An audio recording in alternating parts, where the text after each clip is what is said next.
Do të vjojmë diskutojmë në lidhje me programet politike në mënyrë të veçantë ekonomike të dy partive politike kryesore në vendin tonë, Partisë Socialiste dhe Partisë Demokratike. Në pjesën e parë folëm me ekspertët në lidhje me premtimet, ndërsa në pjesën e dytë do diskutojmë me përfaqësuesit e dy forcave politike. Në studio është zoti Edvin Prençe, duhet ta prezantonim si kryetari për Export Albania, por tashmë kandidat i Partisë Socialiste. Mirë se erdhët, zoti Prençe.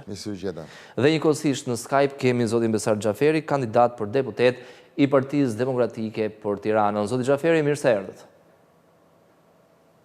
Shumë faleminderit për ftesën. Do rikthehemi vetëm pas pak me ju, zoti Xhaferi. Ndërkohë, zoti Prençe, pse vendosët të kandidoni, fillimisht pse vendosët tyrin politik dhe më pas me Partinë Socialiste? Patjetër, kjo është një pyetje shumë, të themi, shumë e drejtë. Atëherë, duke pasur parasysh që kam qenë gjithmonë në krah të drejtave ose të themi të kërkesave të ndryshme të sektorit që unë përfaqësoj. Gjithmonë kemi folur për biznesin, për biznesin dhe e pash të arsyeshme që të themi të kisha të jap kontributin tim, patjetër, që gjërat të bëhen akoma më mirë dhe të ketë një shtysë të re dhe një frymë të re energjike, absolutisht, për sa i takon politikave ose të themi mbështetjeve që duhet në dhënë sektoreve të ndryshëm të bizneseve të ndryshme, sidomos ato eksportues. Nëse po të kthehemi pjesës tjetër të pyetjes pse me Partinë Socialiste, patjetër duke pasur parasysh optikën e vazhdimësisë së të themi të ndryshimeve dhe të gjithë të themi optikës që ajo ka dhe hapjes që ajo bëri, patjetër që më dha shtysën të themi ose më dha morë iniciativën të adresohem dhe të orientohem drejt grupimit politik të Partisë Socialiste, duke parë padyshim edhe një forcë që realisht mund bëj, pa hequr asnjë gjë dhe krahu tjetër politik PD-s. Ndërkohë, zoti Xhaferi, ne për herë të fundit intervistën në Skan e kemi zhvilluar në lidhje me problemet që kishte sektori i arsimit. Edhe në politik, do të vjoni në të njëjtin sektor apo problemet janë akoma më të mëdha? Patjetër që fokusi kryesori gjithë jetës time profesionale do ngelet fusha e arsimit, sepse nga arsimi nisin gjitha hallkat, si të shëndetësisë, si të drejtësisë, si të ekonomisë. Dhe angazhimi im kryesor do jetë në fushën e arsimit, por normalisht unë dhe backgroundin tim akademik e kam për ekonomi, sepse atë kam studiuar në London School of Economics. Kështu që besoj do jetë një miksim mes të dyjave, edhe arsimit edhe sferës së ekonomisë. Ndërkohë, nëse futemi tek premtimet, Partia Demokratike ka bërë një listë me premtime karakterit ekonomik, duke nisur nga taksa e shesht 10%, ulja e taksës së fitimit kapital, përshtytjen e pronave nga 15% në 2%, thjeshtimi i taksave dhe shumë premtime të tjera të kësaj natyre. Por pyetja është, si do të financohen këto ulje drastike të taksave? Atëherë, në rast parë, besoj se edhe zoti Berisha ka qenë shumë konkret kur ka thënë që ne do kursejmë nga korrupsioni i tmerrshëm që po ndodh sot në investimet kapitale publike. Dhe këtë e ka marrë me shembuj shumë të qartë, me sa kushton 1 kilometër rrugë. Dhe jo vetëm se sa ka kushtuar 1 kilometër rrugë para 12 vitesh kur Partia Demokratike ndërtonte, po sa kushton 1 kilometër rrugë sot në Kroaci, në Maqedoni, në Malzi edhe në gjithë rajonin ku ne bëjmë pjesë. Dhe patjetër që aty shohim diferenca monstruoze në Kosovë. Sot në Shqipëri ndërtohet 4 deri në 5 herë më shtrenjtë 1 kilometër autostradë, rrugë, se sa në vendet e rajonit. Kështu qëllimi jonë është patjetër që kjo vjedhje monstruoze të ndalojë dhe parat që alokoheshin dhe shkonin dëm këtu të shkojnë tek uljet e taksave apo rritja e pensioneve, pagës minimale dhe gjithçka tjetër që ne duam me paketën e dëmshurisë të japim ekonomisë shqiptare po dhe qytetarit shqiptar. Pastaj kemi afera të ndryshme të tjera si inceneratori, si PPP-t feudaliste, se nuk janë as klienteliste më, po janë të një sistemi feudalist, që i jepet monopol vetëm një provideri dhe madje edhe riskun e merr shteti dhe jo privati, dhe ne të gjithë e dim që kemi studiuar ekonomi që partneriteti privat-publik asnjëherë nuk e merr riskun shteti dhe asnjëherë nuk është monopol provideri. Edhe këto do ndalojnë menjëherë sapo ne të vim, në mënyrë që të ullet abuzimi që shkon në qindra dhe qindra miliona euro. Duke arritur këtë lloj eficience, patjetër që do kërkojmë që t'i alokojmë aty ku ne mendojmë se është më saktë. Por unë për programin e rinis, të cilin e lançoj nesër dhe e prezantoj, kërkoj akoma dhe më tepër nga qeveria Berisha 3, sepse synimi kryesor është që ne të investojmë të një kapital që deri më sot nuk e kemi quajtur kapital, dhe ai është kapitali demografik. Pra është kapitali i të rinjve, kapitali i çifteve të reja, të cilat do garantojnë që demografia shqiptare mos të plaket nga viti në vit. Në 2012 kemi qenë 29 vjeç, mesatarisht, si komp, si popull, sot jemi 42 vjeç. Pra në 12-13 vite jemi plakur me 13 vjet. Dhe kjo plakje sa do vi do bëhet dhe më e keqe. Kështu që nëse do na duhet të marrim borxh për të investuar në kapitalin më kryesor, që është kapitali demografik, mendoj se do jetë borxhi më i mirë që mund të marrë Shqipëria sot, ashtu siç ka marrë dhe borxhe për të investuar në infrastrukturë rrugore, apo në fushën energjetike, apo në industri, apo dhe në çdo gjë tjetër.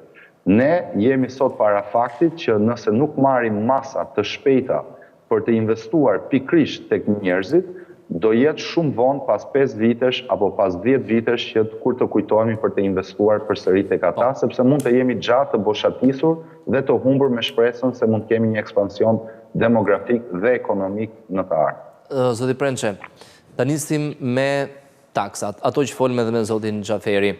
Në këndvështrimin tuaj edhe si biznesmen, ka hapësira për ndryrë apo realisht, sepse edhe buxheti i shtetit ka nevojë për mbledhur më shumë të ardhura, për 9 mujorin për shembull e 2024-s, suficiti ishte në rreth 700 milion euro.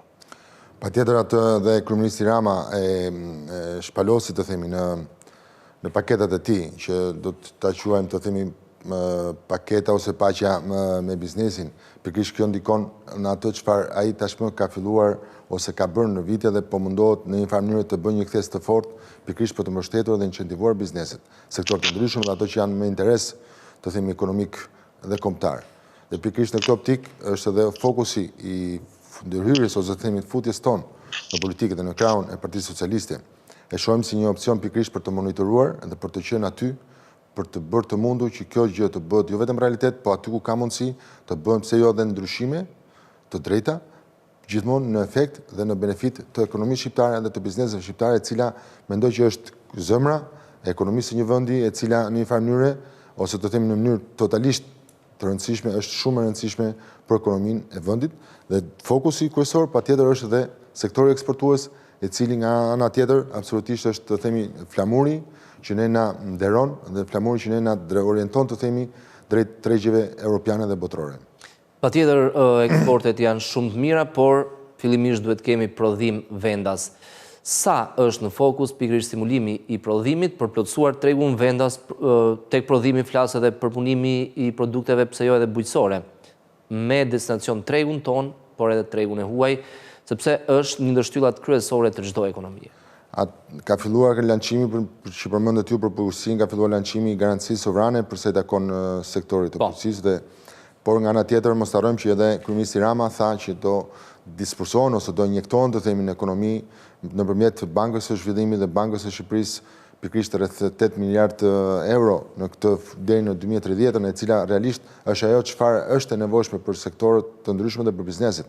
Pra injektimi i likuiditetit për të bërë investimet e nevojshme, e cilat patjetër injektohen edhe në një farë mënyrë edhe për trajnime, injektohen për promovime, pra për shumë zëra që janë në brendësi të biznesit, absolutisht është indikator dhe është tregues i asaj politike që duan të ndjekin për Shqipërinë të themi 2030 dhe për tek sajt fokusi tjetër që është shumë rëndësishëm është pikërisht edhe incentivimi dhe afrimi i shumë të themi bashkëqytetarëve tanë emigrant të rikthehen në vendin tonë dhe pikërisht duke parë të themi këtë rritje ekonomike, duke parë këtë boom të mbështetjes dhe të suportit që është e nevojshme dhe qeveria ka kuptuar mirë, qeveria Rama, absolutisht do ketë benefitet e saj ndërkohë. Por mos harrojmë që gjërat nuk bëhen sot për nesër, don kohën e saj dhe ne jemi këtu pikërisht për t'i dhënë shtysën, sepse biznesi dhe ekonomia nuk mund të presin të themi shumë gjatë dhe sa më shpejt të bëhen ndërhyrje, sa më efektive të jenë, aq më shumë është benefiti jo vetëm për ekonominë, por për të gjithë Shqipërinë.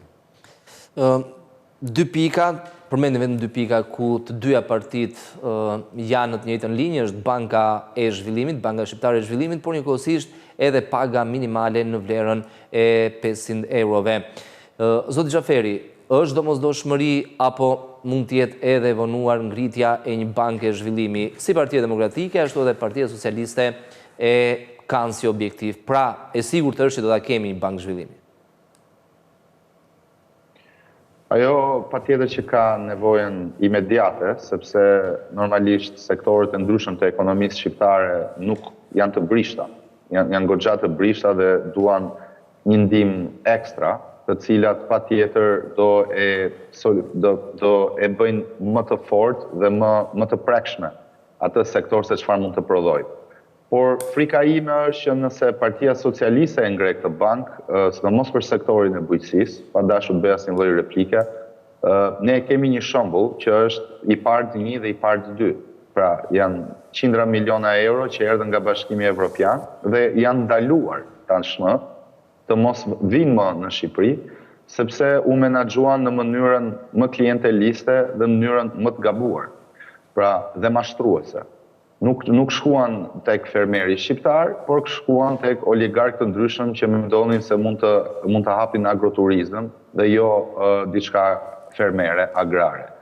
Pra, kjo bankë, sido që të hapet, ka nevojë për rregulla të forta dhe për transparencë të plotë në mënyrë që mos të përfitojnë njerëz që thjesht manipulojnë qëllimin, se për ku po shkon investimi, por në fakt të përfitojnë ata që me të vërtetë e ndjejnë atë biznes dhe duan ta ndërtojnë dhe ta eskalojnë në shkalla më të larta dhe me impakte më sociale për rajonin ku do jenë. Por për sa i përket pikave tona të përbashkëta, patjetër që ne jemi krenar sot që Partia Socialiste ka pikat përbashkëta me ne, se ne kemi muaj që e kemi shpallur programin ton. Kemi dhe një vit që shkojmë për të shtyrë dhe për të votuar dhe minimumin jetik në parlament. Por ndoshta kjo është dhe hapi parë i një emancipimi që i bëm shoqërisë shqiptare, që pas 2 muajsh tallava, më në fund e rikthyem në shinat e programit që votuesi shqiptar të marrin me të vërtet oferta serioze, por shpresoj dhe jo të kopjuara, por duhet të jenë 2 oferta në mënyrë që të ketë dhe një ndasi si mendimi ekonomik, po ashtu dhe mendimi social. E rëndësishme është që shoqëria të përfitojë. Zoti Prençe, në lidhje me Bankën e Zhvillimit, por edhe ne kemi diskutuar shpeshherë përpara pagën minimale. Kjo e dyta ka efekte pozitive për skemën e pensioneve, por në një farë mënyrë mund të ketë kosto për bizneset. Patjetër, dua të saksoja pak për sa i takon Bankës së Zhvillimit. Kam qenë pjesë të gjitha diskutimeve dhe të projekt ligjit tashmë që ka dalë. Për ngritjen. Ajo është një shembull ose të themi është marrë nga modaliteti ose mundësia, mënyra se si është zhvilluar në Itali, që është të themi një shembull që ka qenë shumë pozitive dhe është aktuale akoma. Dhe pikërisht ky është fokusi që Banka e Zhvillimit të jetë një bankë realisht në mbështetje dhe në ndihmë të bizneseve dhe të ekonomisë shqiptare. Dhe absolutisht tu domon jam i sigurt që ajo do jetë shumë funksionale dhe do jetë shumë e drejtë për drejtë të themi me të gjitha përsa i takon mbështetjes dhe objektivave të saj, duke u bashkangjitur strategjisë kombëtare si të prodhimit të brendshëm, si të ekonomisë së brendshme, por edhe të sektorëve të ndryshëm eksportues. Përsa i takon pagës minimale, patjetër që është një pikë shumë sensitive, përsa i takon në optikën e biznesit, sepse çdo rritje e pagës minimale patjetër ndikon. Qeveria mund ta bëjë edhe 1.000 euro, por është gati biznesit të paguajë kosto. Ndikon edhe në të themi në buxhetin, ndikon edhe në biznes planin e bizneseve. Absolutisht nga një anë e shohim të gjithë e kuptojmë që duhet ketë një rritje të pagës minimale, sepse duke pasur parasysh edhe të themi për të rritur edhe konsumin e shportës dhe për të dhënë një farë mënyrë edhe një mirëqenie punonjësve tanë. Nga ana tjetër, optika e Partisë Socialiste, e cila është më së saktë, është dhënë edhe mundësia për 18 muaj mos të jetë një barr kjo rritje pagës minimale për biznesin, por të jetë vetëm pjesa e pagës që do shkojnë neto në xhepin e punonjësve. Dhe mendoj pikërisht kjo janë shumë optika që duhen të mbajmë në kontroll dhe ne brenda familjes për të bërë të mundur që kjo të jetë në një mënyrë shumë graduale dhe të jetë shumë eficiente. Pra, optika e ngritjes pagës minimale që është shumë e nevojshme. Mundësia për bizneset që të paktën për 18 muaj mos të kenë të themi mos ta kenë si peshë të rëndë dhe taksimin e kësaj page, ngritje page, mendoj që është mundësia më mirë që pa bërë polemika, por unë nuk e pash të themi në strategjinë ose në ofertat e Partisë Demokratike se si do mund të sojë kjo rritje page edhe se si mund të lehtësoj bara fiskale ekonomike për bizneset. Nga aq sa jeni i angazhuar në Partinë Socialiste, sepse Besari ka një eksperiencë më të gjatë në Partinë Demokratike. Çfarë do të bëni ndryshe? Atëherë, para patjetër çfarë do bëja ndryshe nëse do kisha qendror, patjetër do ishte në një farë mënyrë të ndikonim tek administrata publike, e cila është të themi ka nevojë për një ndryshim edhe të jetë më drejt për drejt dhe më e lidhur me publikun, me nevojat që kanë publiku. Nga ana tjetër, patjetër duhet të ketë dhe drejtori të dedikuara për sektor të ndryshëm, të cilët realisht duhet të jenë më afër bizneseve dhe më në kontakt për të parë problematikat dhe nevojat që ajo ka. Dhe absolutisht duke pasur këto dy element, përsa i takon asaj që unë kam vuajtur edhe kam parë dhe se çfarë duhet bërë, patjetër që ka shumë dëshirë të tjera, por këto unë mendoj që janë më emergjente që duhen në një farë mënyrë të ketë një ndryshim dhe të ketë, të themi, një qasje, ka filluar qasje, ka pasur, por të jetë akoma më drejt për drejt dhe akoma më e bashkuar me biznesin. Ndërkohë, zoti Xhaferi, teorikisht, taksat e thjeshta për të kuptuar si nga individët ashtu edhe nga bizneset, përkthehen në më tepër të ardhura taksa të ulta dhe të thjeshta, që është qëllimi i Partisë Demokratike, përkthehen në zgjerimin e bazës atyre që paguajnë taksa detyrime? Patjetër, dhe këtë e tregoj 2005-2013. Taksa e sheshtë në gjithë botën kur aplikohet, e ul informalitetin dhe rrit të ardhurat e qeverisë, sepse kosto oportune bëhet më e lartë nëse ti i fsheh ato. Pra është më mirë ta paguash, është më e lirë ta paguash se sa ti fshehësh.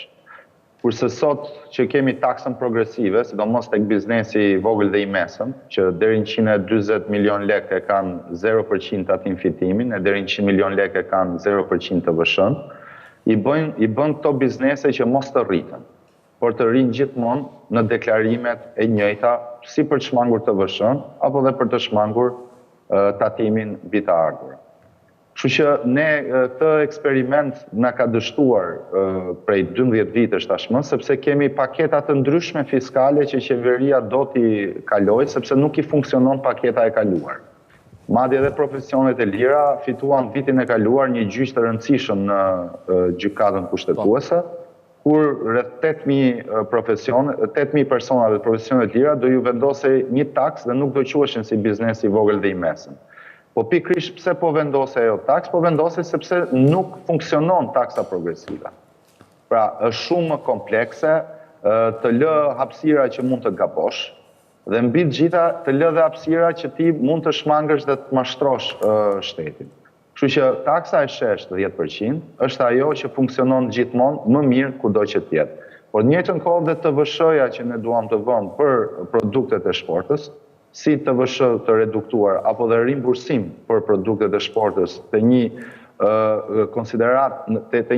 përqindje konsiderueshme popullatës shqiptare, janë gjëra që ne nuk i bëjmë pa u menduar mirë. Ato bëhen në mënyrë që Shqipëria të dali nga polarizimi i lartë i të ardhurave që janë bërë, dhe të shkoj drejt një afrimi dhe krijimi patjetër të shtresës së mesme dhe të një cilësie jete. Parat dalin nëse kursehet, por sidomos për pagën minimale. Paga minimale sot është një realitet që duhet shkoj jo 500, po dhe 600 dhe 700 euro, sepse hajde gjej më punonjës, unë jam në biznes privat, dhe nuk gjen më punonjës në 600 euro pagë minimale, në privat. Por patjetër kjo ndodh që vazhdojnë dhe shmanget, pra shmanget kontributi. Dhe kjo gjë do s'do një ditë në Shqipëri duhet ndaloj. Por ajo që po godet pa fund bizneset, dhe sidomos bizneset eksportuese, është rënja e monedhës së euros. Produktet shqiptare u bën automatikisht 20, 25 deri në 40% më të shtrenjta në harkun e një 4-5 vjeçari. Dhe kjo është bërë vetëm prej monedhës dhe prej konvertimit të narko-euros.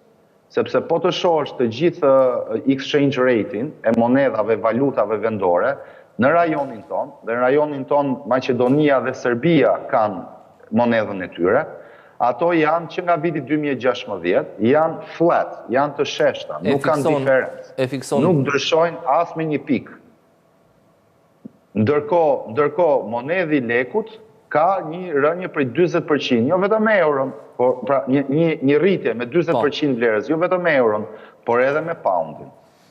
Dhe këto patjetër që lidhen me ekonominë e zezë, jo të shmangjes së taksave apo të deklarimeve, po me ekonominë e zezë të produkteve të zeza që ekonomia jonë ka pranuar parat t'i sjelli dhe t'i pastrojnë të vendin tonë. Janë edhe bankat qendrore, zotë Xhaferi, që ndjekin një politikë të kursit këmbimit fiks, monedhave të tyre me euron. Po nuk e... Jo, më vjen keq. Unë e di që ndjek Banka e Bullgarisë këtë gjë, se e ka të fiksuar që me Deutsche Markën, por dinari Maqedona dhe dinari serb nuk e kanë fikse si që e ka Bullgaria. Zoti Xhaferi e kanë të fiksuar. Nuk e di Serbia, por Maqedonia... Jo, dhe Serbia e ka të fiksuar. Janë 2 shtete që e kanë pikrisht të fiksuar, jo për të kundërshtuar, por thjesht për të saksuar, që ato e kanë të fiksuar me kushtetut, të themi, kursin e këmbimit dhe patjetër që banka tyre e monitoron. Nga ana tjetër, ne kemi pasur gjithmonë kursin e këmbimit të lirë, përçka se të themi ka ndikuar absolutisht ka ndikuar në eksportuesit shqiptar, por mendoj që kjo ka hapësirë dhe lërë hapësirë për të parë të mundur, sepse nëse në një nga anë ka pasur kjo humbja dhe ky trend i rënjes ose forcimit të lekut, ta quajmë, pa i hyrë narko edhe tjera që nuk dua të bëj debate sepse nuk më takon ta bëj një gjë të tillë. Por nga ana tjetër, ajo çfarë ne kërkojmë është pikërisht që të ketë një incentivim mbështetje dhe një farë mënyrë të ketë një balancë për të kompensohet në një farë mënyrë humbja. Për të kompensohet në një farë mënyrë humbja për eksportuesit që patjetër është siç u thash më parë është pikërisht, por programi i Partisë Socialiste këtë nuk e ka, ndërkohë programi i Partisë Demokratike e ka dhe e ka shpjeguar. Por zoti Xhaferi, në shumë raste oferta për gjithë bizneset eksportuese do ndodhi. Ndërkohë, Partia Socialiste e ka pasur mundësinë këto 4 vite ta bëj dhe nuk e ka bërë. Në shumë raste të themi ofertat që ju e dini më mirë se unë se sa biznese janë mbyllur. Patjetër, në shumë raste oferta e opozitës në këtë rast janë shumë më të larta se sa ato që janë mundësitë reale të ekonomisë shqiptare. Do të jemi me këmbë në tokë dhe jo unë përsëris nuk e them për kundërshtim dhe nuk duhet bëj as debat. Mundësitë reale të ekonomisë shqiptare ekzistojnë sepse vetëm në godinën e kryeministrisë ka një kopsht prej 4-5 milion euro. Pra kur ne kemi luksin bëjmë një kopsht prej 4-5 milion euro në një godinë kryeministrie, do të thotë që mundësitë ekzistojnë. Hajde të merremi me gjëra të mëdha, mos të merremi me gjëra të vogla dhe po ju them edhe një herë që Atëherë nëse ju e quani 5 milion euro një gjë të vogël që bëhet në një godinë kryeministrie, po flasim për gjëra, po flasim për ekonominë dhe mos të merremi me gjëra që ndoshta nuk është edhe tavolina e tillë për të folur për gjëra Jo, po si shembull ta mora pra kur përderisa ne kemi para për t'i çuar dëm, do të thotë që por edhe oferta juaj besoj, por edhe oferta juaj 4-5 biznese. Por edhe oferta juaj nuk më duket me këmbë në tokë dhe realisht më duket në thojse e frikshme të pranosh ose të ofrosh gjëra që realisht kur pastaj kur futesh në shtëpi thua ore dali këto si do t'i zgjidh dhe si do t'i bëj. Politika dhe premtimet ose të themi oferta bërë nga Partia Socialiste është me këmbë në tokë dhe jo pse jam pjesë e saj, por realisht e shoh më me këmbë në tokë se sa oferta dhe ajo çfarë bëhet nga Partia Demokratike. Në 1 mars të 2025-ën, kryeministri Rama doli dhe tha që si mund të rrisim në pensione, do varrosim veten. Ndërkohë në 29 mars 2025, vetëm 29 ditë më vonë tha do dalim dhe do rrisim pensione. Po dale se ai të tha deri në vitin 2029, ju lutem, zoti Xhaferi. Ju lutem, ai tha nuk do të arris nesër, siç thoni ju. Ai tha do të arris gradualisht deri në vitin 2029, 2030, Shqipërinë e 2030-s do e gjejmë me këtë pak ose me këtë pension. Lutem, tash të mund të jemi të qartë dhe të jemi së saktë me atë që themi. Në lidhje me financim, me gjetjen shumë saktë jam brenda 29 ditësh. Në lidhje me gjetjen e financimeve për të financuar politikat, minimumi jetik, 200 euro, kam përshtypjen që mund të jetë një ndër politikat që do të ketë efektet më të mëdha në buxhetin e shtetit, sepse ndihma sociale, duke nisur nga pensionet të pjesshme, pensione fshati, çdo gjë do jetë mbi 200 euro dhe kostot do të jenë të konsiderueshme. Si do të financohet? Pra diferenca do subvencionohet, pra nuk është 200 euro për çdo person, është nëse dikush e ka 160 euro do i subvencionohet 20 euro. Sigurisht. Dhe e kam fjalën tek financimi, sërish tek zgjerimi bazës atyre që do të kontribuojnë dhe lufta e kundër korrupsionit, kundër informalitetit. Atëre, ne kemi disa të dhëna që janë të kristalta, vetëm nga raportet e kontrollit lartë të shtetit, KLSH-s, që është një institucion zyrtar shqiptar, mbi 30% e tenderimeve të buxhetit shqiptar janë të abuzuara. Janë ose dyshime të afera korruptive, ose përzgjedhje ofertash mbi limit, ose jo eficiencë, ose prokurime të drejt për drejta me vetëm një garues, etj. etj. Pra ti vetëm nëse zbut dhe ull këtë abuzim, parat janë aty. Por unë e thash dhe më parë, nëse do duhet që ekonomia shqiptare të marri borxh nga këtë tutje, duhet ta marri për demografin. Ne po humbim gati një qytet çdo vit. Nëse ne humbasim konsumator, ku do shesim? Ku do I punësojmë njerëzit? Çfarë do konsumohet në këtë vend? Pra, demografia sot nuk është më vetëm hajde mos se shqiptarë janë dhe të bëjnë se cili ka jetën e tij private, si të emigrojë, si të qëndrojë këtu. Sot, demografia në Shqipëri është me pikatore. Jemi në rënje të lirë të popullatës. Dhe këtë po e them që ja vlen për të marrë borxh, për të ndaluar emigrimin dhe për të incentivizuar rikthimin. Sepse rritja e konsumit dhe të ardhurat e ekonomisë shqiptare vijnë të gjitha nga TVSH-ja, pjesa dërmuese e mbledhjes së taksave. Dhe ne na duhet patjetër të rrisim konsumin. Po është pjesa dërmuese e pjesës luanit buxhetit shqiptar vjen nga TVSH-ja. Nuk vjen as nga rritja e taksave, sigurimeve, kontributeve, po vjen nga sa konsum ka. Dhe ne me patjetër duhet që këtë trend në rënjët popullatës ta rikthejmë një orë më parë. Brenda një cikli 4-5 vjeçar, Shqipëria duhet filloj dhe të rritet në popullat dhe duhet filloj dhe të rinohet në popullat. Dhe në të njëjtën kohë duhet filloj dhe të incentivizoj rikthimin atyre që janë larguar me politika sociale. Sepse unë për shembull kam lançuar politikën për një çati për çdo çift. Për çdo çift të martuar pas 2019-s, ne do kreditojmë 30.000 euro, që I mjafton për të mbuluar 20% që I duhet për depozitën e shtëpisë. Sepse rrethi vicioz I çdo çifti të ri është që nuk I kursen dot ato 30.000 euro. Dhe një çift që nuk I kursen dhe jeton gjithmonë me qera, I bie që është më I predispozuar dhe rrezikuar për të emigruar. Se me qera në Shqipëri, me qera në Gjermani, po zgjedh Gjermanin thotë. Por momentin që ne do ja japim atë 20% me kreditim me zero interes, mund të marri 80% nga bankat në nivelit të dytë, ne japim dhe një incentiv që kjo kredi me zero interes mund të kaloj dhe grant, nëse ky çift bëhet me 3 fëmijë. Sepse në fund të ditës me 10.000 euro I kemi siguruar Shqipërisë një fëmijë dhe një konsumator më tepër në të ardhmen. Një krapune, se konsumator do jetë nga dita që lind. Se vetëm TVSH e gjithë produkteve që do harxhosh për një bebe të nxjerr 10.000 euro në arkat e qeverisë shqiptare.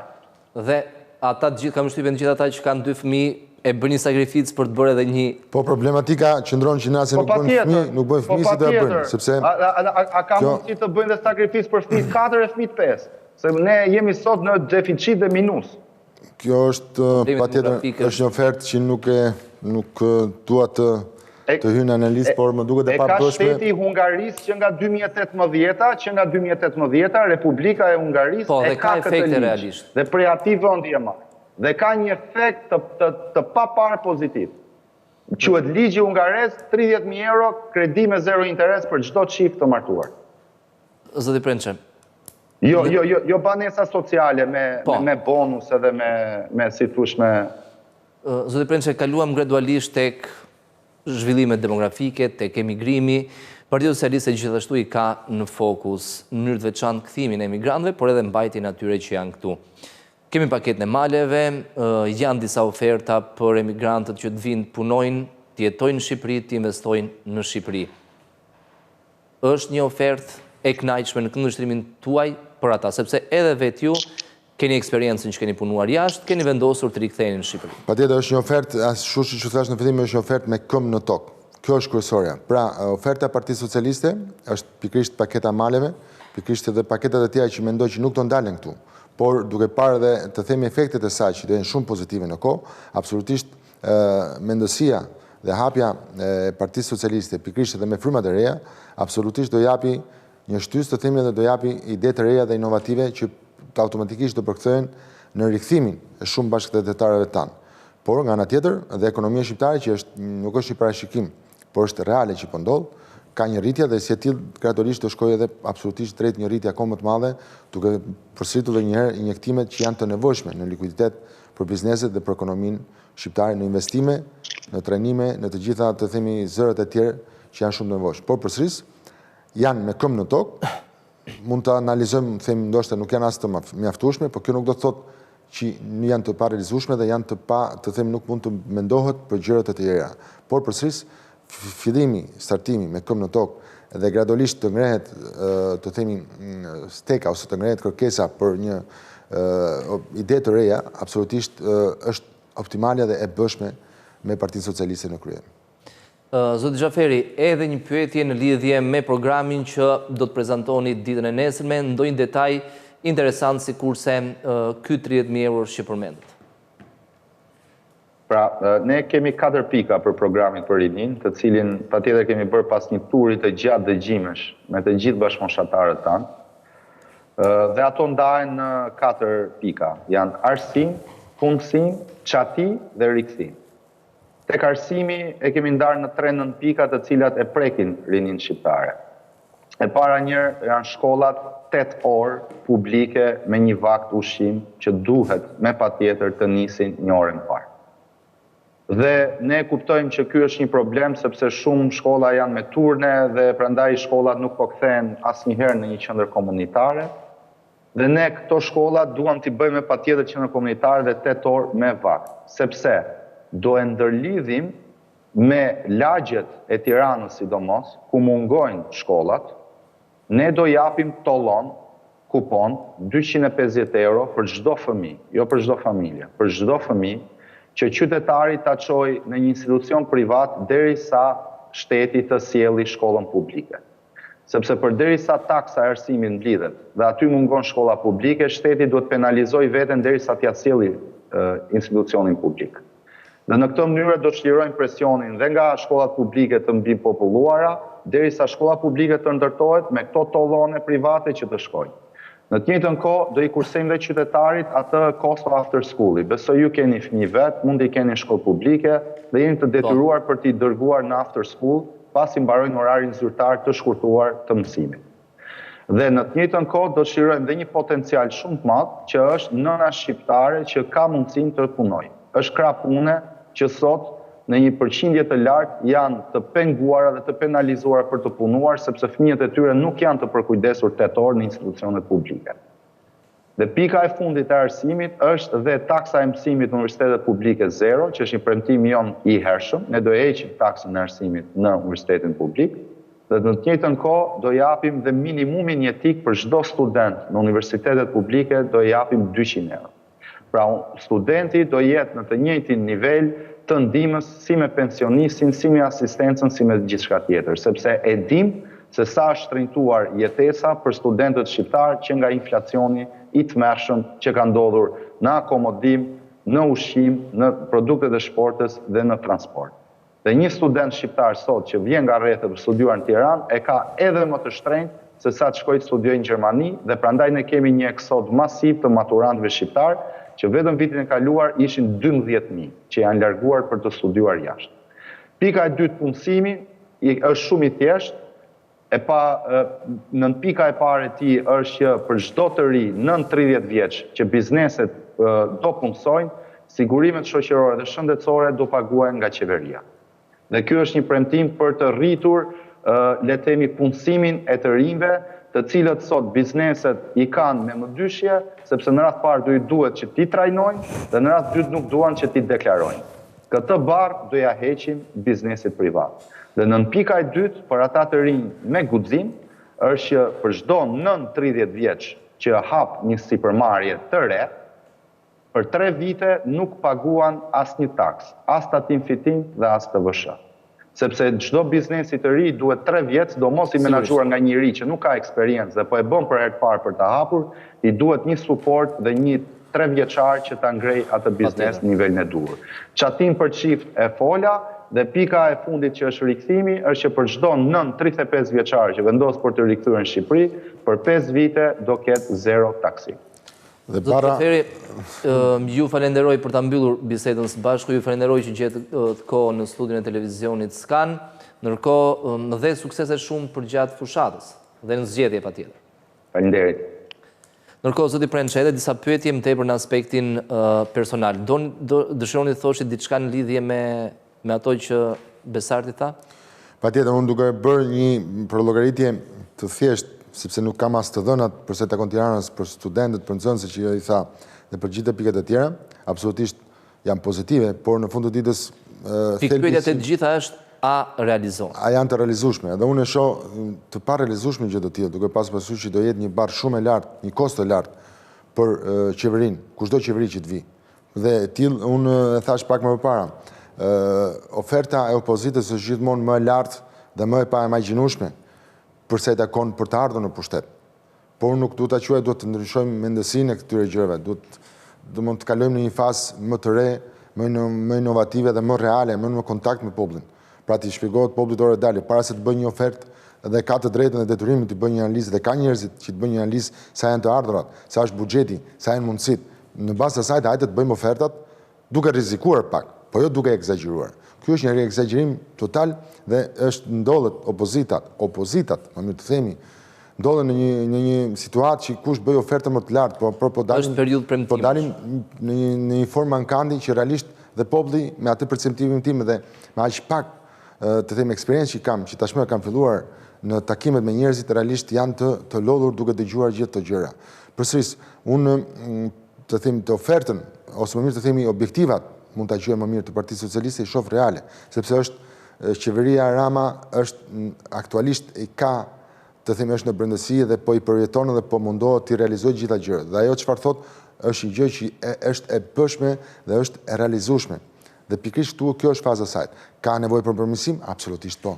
Ka nevojë për të themi për ndoshta edhe një modifikim të themi në mënyrën e të bërë të gjërave? Absolutisht ka. Por po flasim për gjëra që realisht janë të bëshme. Nga ana tjetër, edhe kjo është frika e frikshme, është që duke pasur një opozit në një farë mënyrë të fragmentuar dhe të paqartë, pikërisht çon në një farë mënyrë dhe në informacion të pasakt tek publiku final, e cila realisht është ajo që nuk duhet në 2025 akoma të dëgjojmë dhe të diskutojmë, të debatojmë. Unë nuk jam për debate politike, unë nuk e quaj veten as politikan. Më tepër analiza. Por analiza e mjefill, edhe unë ndoshta jam në thojsa, ndoshta edhe më kritikuesit e partisë e qeverisë Rama, por pse nuk ka bërë, po sepse duheshin bërë gjërat në mënyrë më të drejtë dhe më të drejtë për drejtë dhe më emergjente. Dhe pikërisht kjo është një nga iniciativat që më çuan të themi dhe më dhanë shtysën për të qenë kandiduar në Partinë Socialiste. Pra, duhet ka ardhur momenti që çdo kush nga ne të japi kontributin e tij me aq mundësi sa ka dhe me ato mendime që ka për ta çuar përpara këtë vend Shqipërinë e 2030-s. Nuk është Shqipëria as e zotit Rama, nuk është as e Partisë Socialiste, është e shqiptarëve në radhë parë dhe nëse ne nisemi me këtë idealizëm dhe të gjithë së bashku, duke hequr gjitha ngjyrat politike, duke hequr gjitha të themi veshët petkun e politikës, absolutisht më besoni do arrim në një pikë që ndoshta do të shkurtojmë edhe kohën e 2030-s. Dhe hapja e Partisë Socialiste, pikërisht edhe me fryma në thojsa kundërshtuese, të çon ose të them të jep një sinjal që thotë unë jam këtu. Ti çfarë mundësish ke? Çfarë idesh ke? Hajde. Diskutojmë, bëu me ne dhe të ecim përpara. E nisëm bisedën me pyetjen pse vendosët të futenin në politikë dhe pse Partinë Socialiste dhe mbyllim me çfarë do të bënit nëse nuk do të kandidonit për deputet. Absolutisht do i kthehesha ose do vazhdoja rrugtimin tim luftën duke mbrojtur sektorin që unë bëj pjesë dhe që kam për zemër. Tashmë absolutisht edhe me bazën ose me qytetarët e Durrësit, të cilët unë në takimin që kam realisht patjetër që e përjetoj për ditë, por e shoh edhe nga afër ajo çfarë duhet bërë edhe çfarë duhet mbështetur, dhe kështu që më janë ngritur dy, të themi, element shumë të rëndësishëm, dhe ajo çfarë është më e rëndësishme është që ambicia ime është pikërisht të jap kontributin tim për të mirën e qytetit të Durrësit në radhë parë, por patjetër edhe të biznesit, të cilin unë realisht e shoh nga brendësia e saj dhe ka nevojë për një përmirësim të gjitha, të themi, kushteve dhe shtyrjen e saj drejt një ekonomie edhe tregut evropian. Zoti Prençe, faleminderit edhe suksese. Faleminderit ju për ftesën.